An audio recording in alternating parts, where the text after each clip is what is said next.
আর একটা প্রশ্ন উঠে গেছে যে এআই কি সত্যি বিজনেস সফটওয়্যারের কাজে সফল হয়েছে।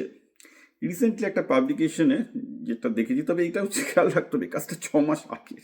6 মাস আগে এআই সম্বন্ধে যা কাজ হয়ে গেছে আজকে কিন্তু সেটা প্রয়োজন না, বাট এনিহাও 6 মাস আগে বা 5 মাস আগের যে কাজ সেটা একাডেমিক্যালি আমরা দেখতে পাচ্ছি কিছু রেজাল্ট, যেখানে দেখা যাচ্ছে প্রায় মিলিয়ন্স অফ কাজের ওপর ভিত্তি করে যে এআইকে দিয়ে যদি পুরো মানে ফুল অটোমেশনের প্রশ্ন আসলে এআই 80 থেকে 90% কেসে ফেল করছে, অর্থাৎ ফুল অটোমেশন এআইকে দিয়ে করার মতো অবস্থায় আসেনি। হিউম্যান ইন দ্য লুপ দিলে অন দ্য আদার হ্যান্ড সেটা 70 থেকে 80% লেভেলে কিন্তু এন্টারপ্রাইজের কাজ এআই করতে পারছে। এবার হিউম্যান ইন দ্য লুপ হলে প্রশ্ন উঠে যাচ্ছে কি প্রোডাক্টিভিটি বাড়ছে? ডেফিনেটলি প্রোডাক্টিভিটি বাড়ছে, যেখানে 10 জনের জায়গায় 3 জন 5 জন 6 জন 7 জন ডিপেন্ডিং অন সেই কাজের কতটা নুয়ান্সেস, ওরকম কোনো ফিক্স নাম্বার দেওয়া যাবে না। যে কাজের যত নুয়ান্সেস তার উপর বেস করে কিন্তু চেঞ্জ হচ্ছে পুরো ব্যাপারটা।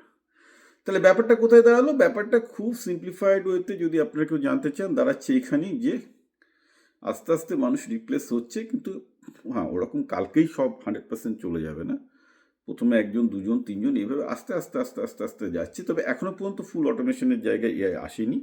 তার মানে এই নয় যে কালকে ফুল অটোমেশন হবে না, হতেই পারে, অনেক ফিল্ড হবে অনেক ফিল্ড হবে না। আমি আবার বলছি ম্যাথামেটিক্যাল এটা ডিপেন্ড করবে সেই কাজের ডিগ্রিজ অফ ফ্রিডম কতটা আছে তার উপর, তবে এখনো পর্যন্ত যা আছে অতটা আশঙ্কা করারও কাজ নেই। জুনিয়র যারা ঢুকতে চাইছে, বিশেষ করে সফটওয়্যার ইঞ্জিনিয়ারিংয়ে কোডার ফোদার এই ম্যাথামেটিক্যাল কম্পিউটেশনের কাজ ফাজ যেগুলো আসছে ওগুলো সবার আগে অটোমেট হবে।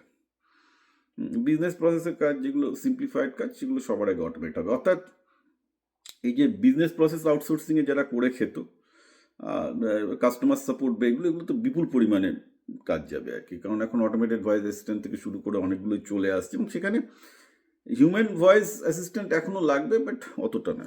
অনেকেই কাস্টমার সাপোর্টে এআই কাজ করে প্রচুর প্রচুর প্রচুর প্রচুর লাভবান হয়েছে। So there are situation that are coming in. ঠিক আছে, এখন এই এআইয়ের যুগে সব কিছুই কিন্তু আনস্টেবল, কোনো কিছু সিকিউরিটি নেই, কোনো কিছু সিকিউরিটি নেই।